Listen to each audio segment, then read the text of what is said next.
If you're a practitioner, you may have experienced situations where boundaries aren't what they should be, and they're not good for you, and they're not good for your client. We're going to examine that today. So I'm going to share my screen and walk you through some thinking I've done around this space, which hopefully you're also going to find pretty helpful. So the name of this is Practitioners Are Human Too, and we're going to go into depth and look at some of the big issues that practitioners face. As practitioners, whether you're a therapist, a nutritionist, a coach, we all care.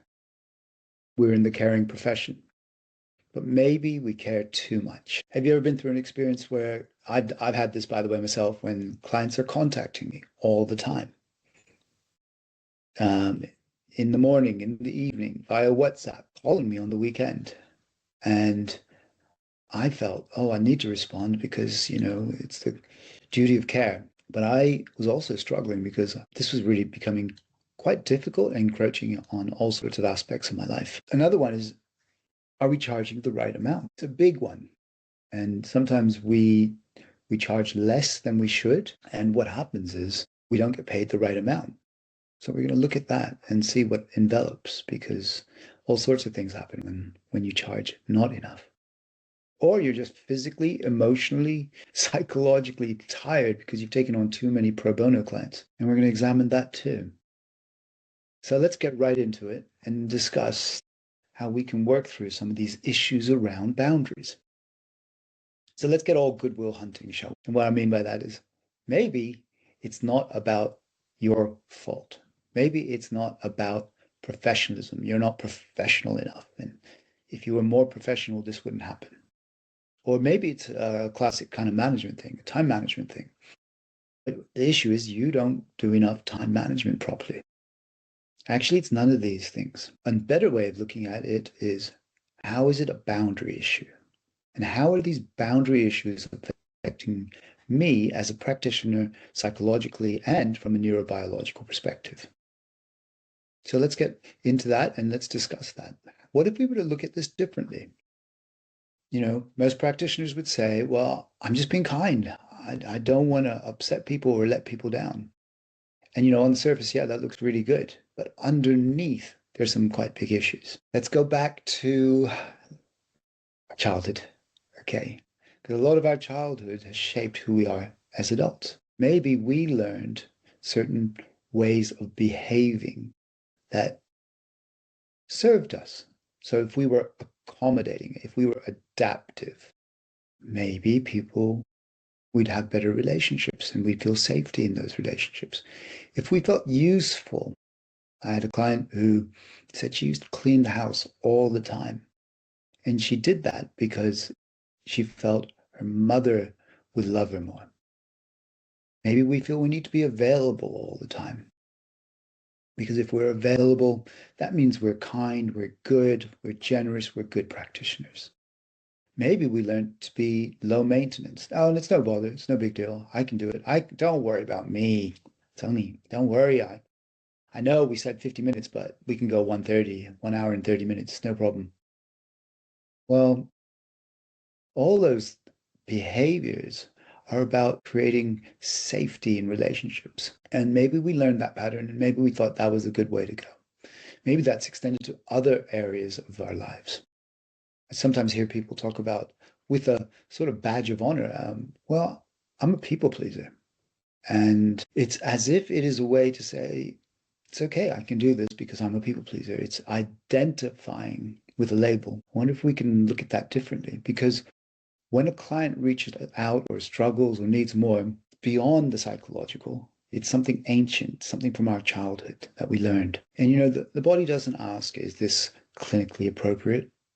It asks, will I still be okay if I say no?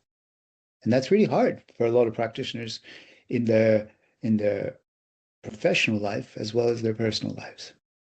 So let's talk more about that. Here's some common psychological patterns. And these patterns also represent boundary issues. 1, the appeaser, 2, the rescuer, and 3, the conflict avoidant practitioner. Let's get into it. the appeaser. There's a deep fear of disappointing or being experienced as bad or uncaring. Because if you create boundaries, it means that you could be rejected.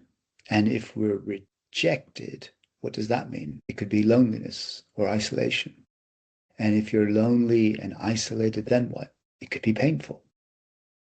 And if it's painful, then what? Maybe I won't have any food or shelter, because that would be true when you were a child. And if you don't have food and shelter, then what? You would suffer and slowly die. I know it sounds pretty harsh, but that's the way a child would think. But I want to look at it differently and ask, but is that true now? Can you sit with that loneliness?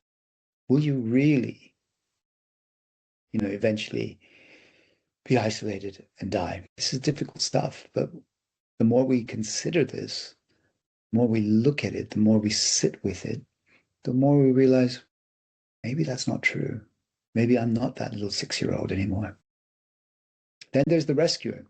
You might be familiar with the drama triangle.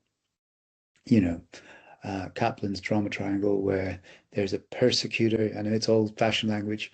There's a victim, and there's a rescuer.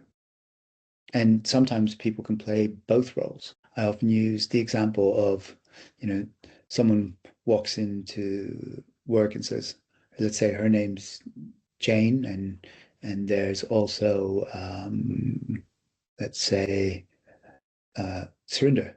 And Surinder wants to lose weight, and Jane's lost all this weight. And Surinder says, wow, Jane, you're looking amazing. How did you do it? How did you lose that weight? She says, oh, I went and saw a nutritionist. I started changing my lifestyle. I've got a PT. I go to the gym, and I'm more careful how I drink and what I eat.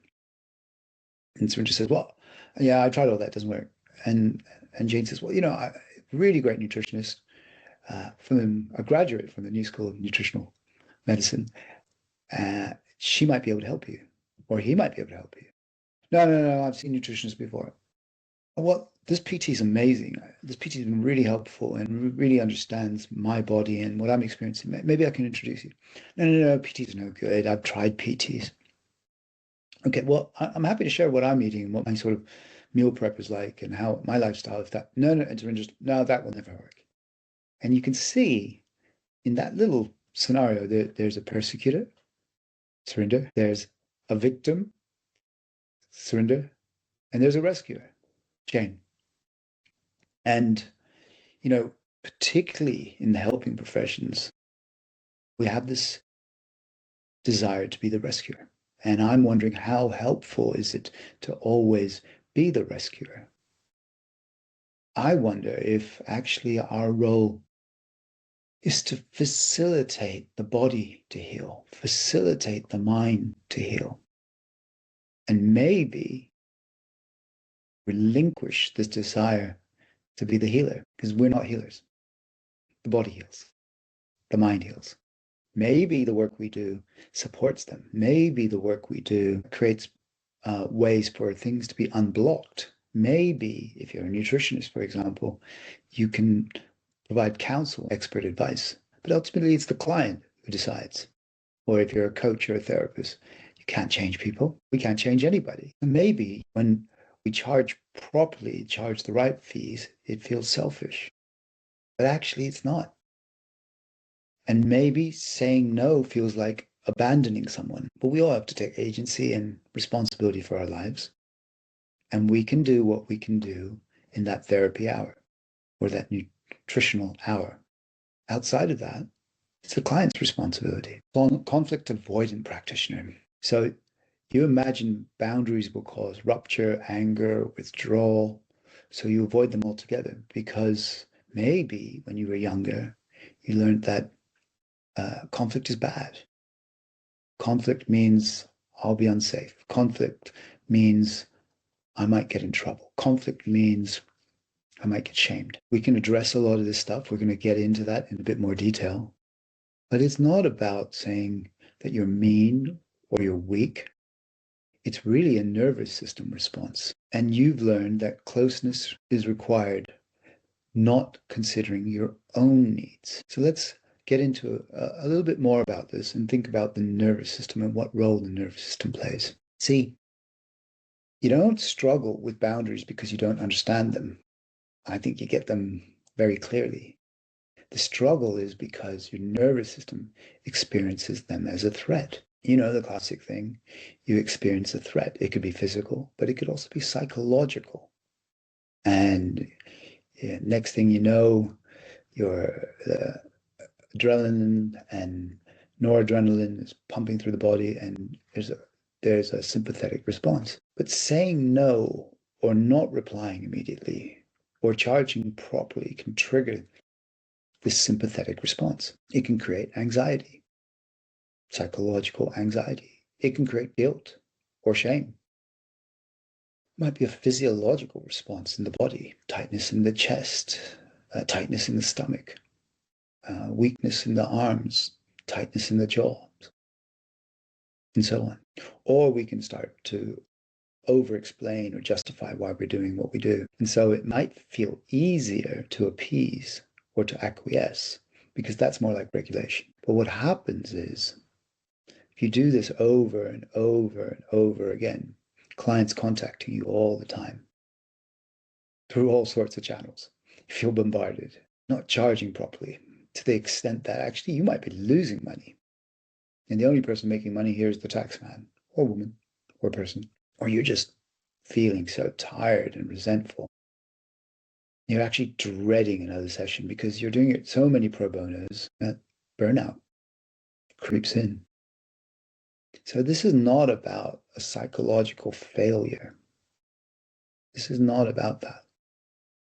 This is physiological. I always like going to the window of tolerance because it's so powerful. It's very visual, and it's a great model that we can use. If you imagine there's a window with 1, 2, 3, 4, 5 panes.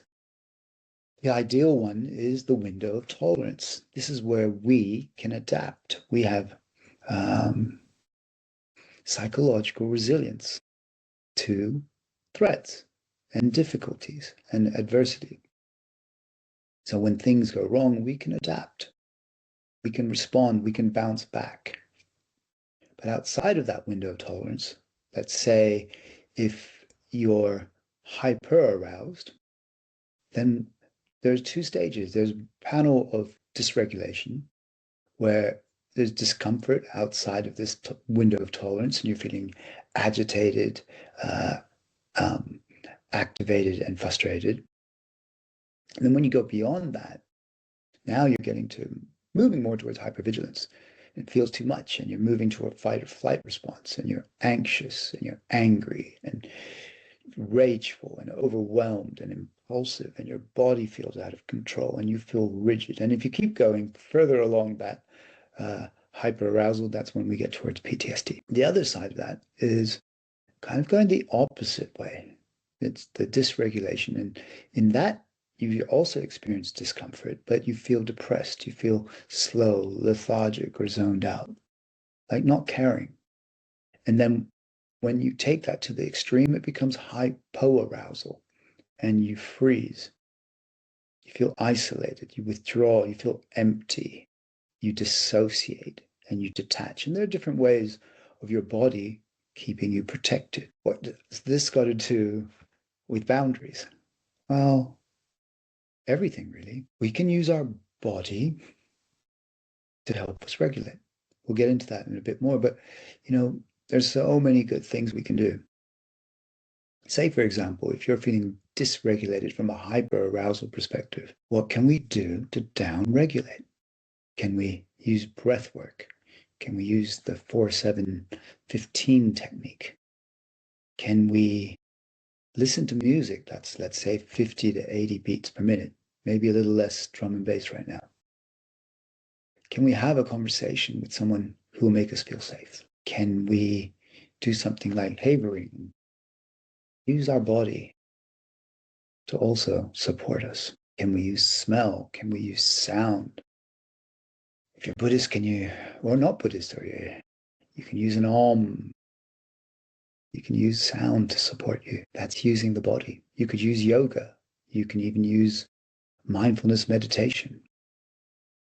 On the other side of it, when you're dysregulated from a hyperarousal perspective, now we need to sort of fire things up. What if you were to pour like a cold tap over your wrists? What if you listen to music that's going to energize you? What if you were to dance or run or do exercise, your favorite sport? Maybe even smell something that's strong. We can use all these things.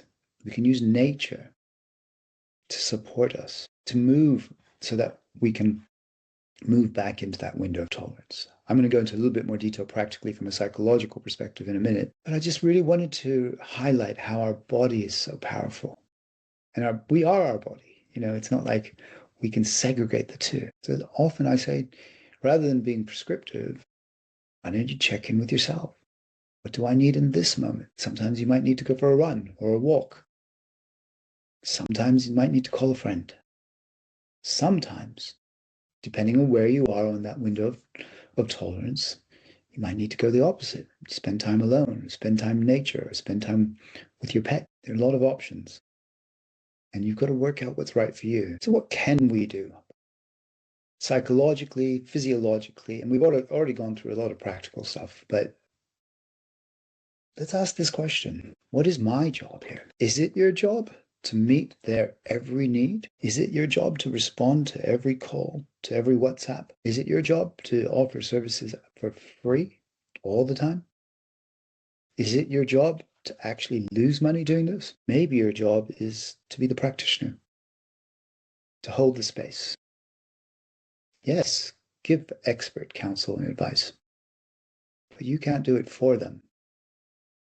So safety in therapy and coaching and nutritional therapy comes from consistency, not availability. What about guilt? This is a hard area, but if you wait for guilt to disappear before setting boundaries, you will wait forever. The work is learning to stay regulated while guilt is present and being okay with that.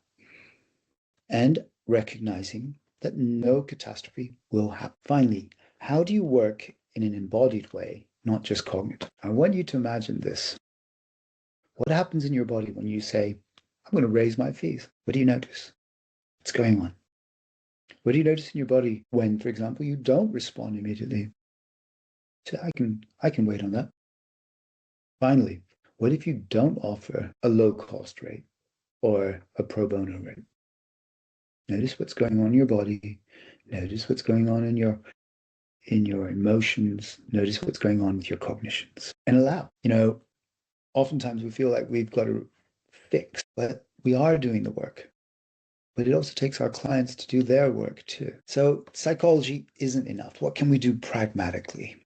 Boundaries need structure. So let's get practical. What if we were to respond to a client and say, actually, before we even go to the client, we write in our new client consent form, this is how I would like to be communicated with.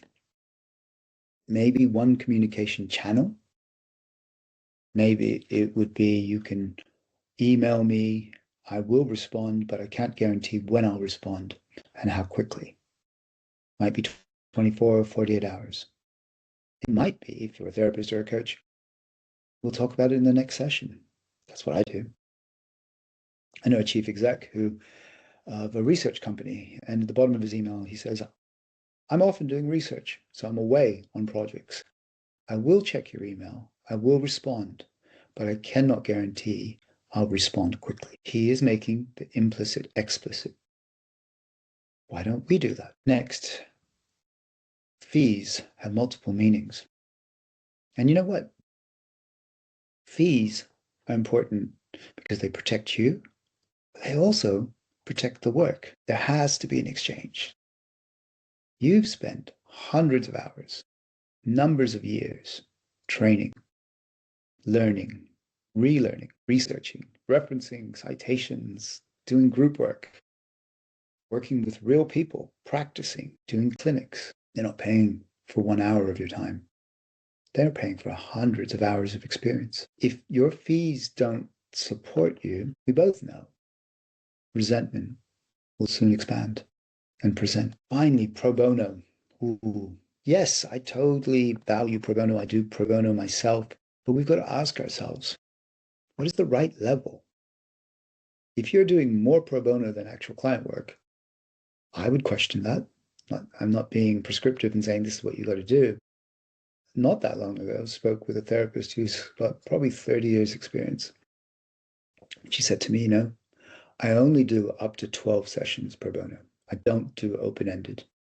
And I thought, oh, that's pretty good. Because previously I had done open-ended, and what I found was clients would show up when they felt like, cancel the last minute. And I would say, oh, they've got a difficult life. Oh, they're a single mom, single dad. Oh, well, they're going through some tough financial times. But now that I've been doing, this is a fixed term project and it's 12 sessions, say, clients show up. Clients respect the space. I mean, to the extent that I've had a client recently sell stuff on eBay and Facebook Marketplace. So he could see me. And at first I felt terrible because I charge nothing for the session itself, but I do charge for the hire of the therapy room. And yet I realized this was valuable for him. So he made the most. He got his notebooks. He came prepared. He took it far more seriously and still is. Because, open-ended generosity often turns into self-betrayal. So we have to show compassion to ourselves as well as our clients. So what do practitioners often miss? Clients feel safer with boundaries, not without them. If it's open-ended and they don't know how long it's going to run, or the session can go on for as long as you like, or you can contact them whenever you like, there are no boundaries for them. And maybe they grew up without boundaries. And often as therapists and coaches and nutritionists, what we do in the therapeutic relationship is we model what a good relationship looks like. We model what a healthy relationship looks like.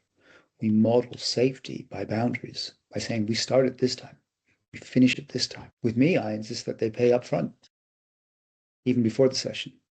So I don't have the business of even chasing them. And I use software to do that. And it makes, and linking to my calendar, and it makes it much easier.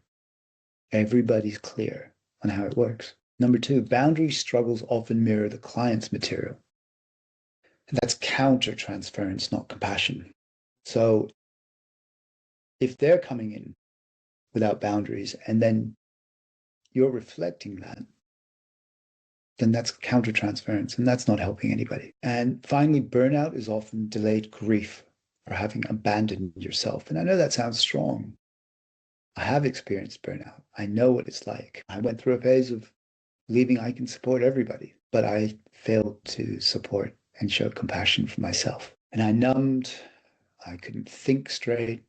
I certainly didn't want to see clients. And it took really reflecting and rebalancing and working through the very stuff that I'm talking about with you for myself. And now I know when I'm taking on too much, there's like a little internal compass which says, no, no, no, no, no more.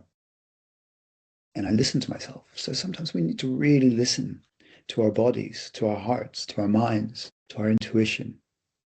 Because it is speaking, it's whispering. You have to give it a chance. So to wrap up, healthy boundaries don't make you less caring. This isn't about caring. They make your care more sustainable, fair, and trustworthy. If boundaries feel hard, don't ask, what's wrong with me? It's not about that. Instead, ask, what did my nervous system learn about safety in relationships? And how can I change that? Okay, I hope that's helpful. If you want to find out more, we teach all about this kind of stuff at the New School of Nutritional Medicine in psychological coaching. And if you have any questions, please feel free to put them in the comments.